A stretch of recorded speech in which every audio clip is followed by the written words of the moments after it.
मन को शांति मिलता है।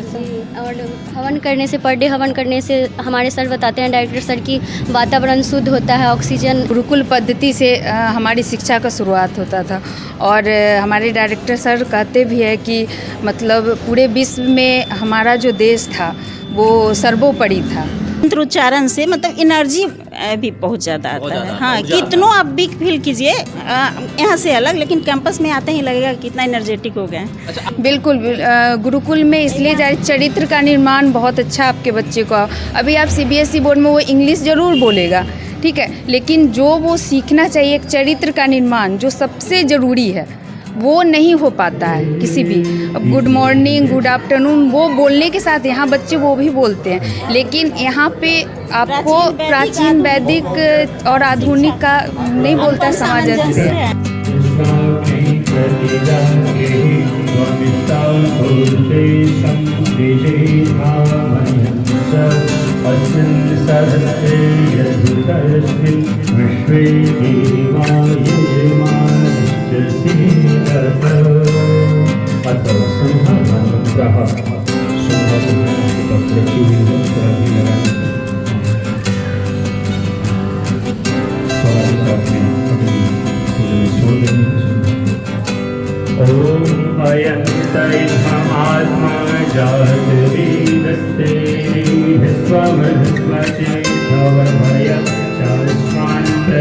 दोस्तों, मैं अभी ऐसे शिक्षा के मंदिर में हूँ जहाँ कि शिक्षा के बारे में, शिक्षा पद्धति के बारे में अगर आप जानेंगे तो भौचक्के रह जाएंगे। जी हाँ, मैं उसी बिहार में हूँ जो बिहार कभी अपने इतिहास के लिए जाना जाता था। इसका ऐतिहासिक जो पृष्ठभूमि है वह अनोखा है और भारत कहीं ना कहीं विश्व गुरु क्यों कहलाता था उसका एग्जाम्पल आपके स्क्रीन पर चल रहा होगा। देख सकते हैं कि बच्चे बैठे हुए हैं, हवन चल रहा है। अगर आप सोचेंगे कि यह दुर्गा पूजा कहीं पर हो रहा है तो यह बिल्कुल दुर्गा पूजा नहीं है।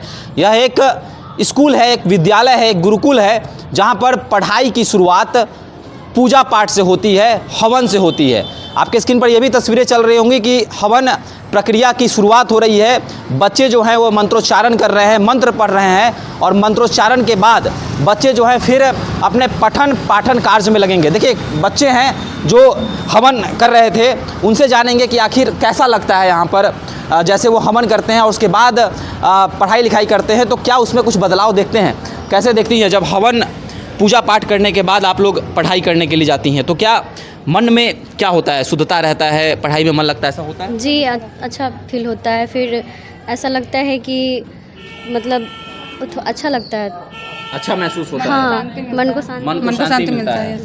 और हवन करने से, पर डे हवन करने से हमारे सर बताते हैं, डायरेक्टर सर, की वातावरण शुद्ध होता है, ऑक्सीजन मतलब एकदम शुद्ध ऑक्सीजन हम लोग ले पाते हैं। हवन से जो धुआं निकलती है इससे, तो हमारे स्कूल में पर डे हवन होता है। पढ़ाई से पहले पर डे हवन होता है, सब दिन होता है हवन। पढ़ाई से पहले प्रतिदिन हवन होता है हमारे स्कूल में। ये डेली का रूटीन है। जी, डेली का रूटीन है। यहाँ प्रार्थना हवन के साथ ही स्टार्ट होता है।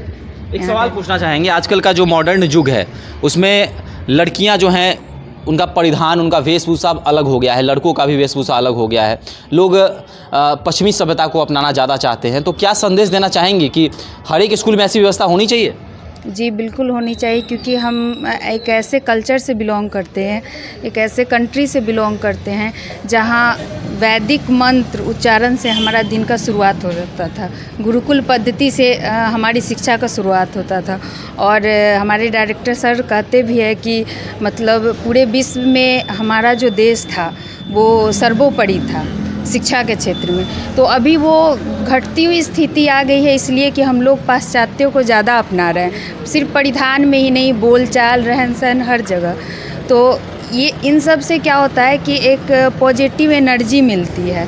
इससे ये नहीं कि हम लोग पीछे जा रहे हैं, या सीबीएसई बोर्ड से यहाँ भी पढ़ाई हो रही है, लेकिन ये सब हम अपने कल्चर को लेके साथ में चल रहे हैं और इस सब के साथ साथ इंग्लिश को भी फॉलो कर रहे हैं, इंग्लिश के मतलब माहौल को भी फॉलो कर रहे हैं, तो दोनों साथ साथ चल रहा है। तो ये अपने आप में मुझे लगता है मेरी भी शिक्षा दीक्षा हुई है CBSE बोर्ड से, मैंने देखा है और भी स्कूलों में ये सब नहीं है, होनी चाहिए ऐसा, और जगह भी व्यवस्था होनी चाहिए जैसा हमारे अजीत सर चाहते हैं, तो उनके नक्शे कदम पे चलना चाहिए। ये चीज़ अच्छी चीज़ जो चीज़ है वो फॉलो सबको करनी चाहिए। मुझे मंत्र में कितनी शक्तियाँ होती हैं, क्या लगता है? बहुत ज़्यादा, मैंने तो यहाँ आके बहुत सारे संस्कृत का मंत्र यहाँ आके सुना है कि मतलब, और वो डेली करने पे एक पॉजिटिव एनर्जी जैसा फील होता है फिर सुबह से। तो यहाँ डेली, हाँ डेली यहाँ नकारात्मक तो एकदम दूर ही हो जाता है। इस विद्यालय में आने के बाद, पहले घर पे हम रहते तो बहुत सारे निगेटिव मन में आते रहता, लेकिन विद्यालय कैंपस में एंट्री करते हैं नकारात्मक कहाँ चली जाती है पता नहीं चलता है। कितनों निगेटिव आप रहिए, यहाँ आते ही एकदम सब कुछ सकारात्मक लगेगा। क्या लगता है, सकारात्मक शक्ति आती है शरीर में? सब आती है। क्या बोलेंगे? जी बिल्कुल आते हैं। मंत्र सारा याद हो गया? मंत्र तो मुझे सारा याद नहीं लेकिन है। करने की कोशिश कर रही हैं। जी क्या कहिएगा, बताइए। मंत्र बहुत बोले तो यहाँ के बहुत संस्कृत का मंत्र मैं यहाँ के सुनी हूँ। हम लोगों से ज़्यादा हम लोग के बच्चे इस संस्कृत के उच्चारण में ज़्यादा अच्छे हैं। वो लोग सुबह शाम ये करते हैं और अजीत सर के डायरेक्शन में करते हैं, तो वो लोग हम लोगों से ज़्यादा मंत्र उच्चारण कर रहे हैं। अभी अगर किसी भी बच्चे को आप बुला के अगर कीजिएगा तो इतना अच्छा मतलब श्लोक वो लोग पढ़ते हैं और उच्चारण के साथ। अच्छा, अंतिम संदेश जी। भी देखे हैं ये मंत्र उच्चारण से मतलब एनर्जी भी बहुत ज़्यादा आता है। हाँ, कितनों आप भी फील कीजिए यहाँ से अलग, लेकिन कैंपस में आते ही लगेगा कितना एनर्जेटिक हो गए। अच्छा, आजकल के माता पिता को क्या संदेश देंगी? बच्चों को गुरुकुल में डालें?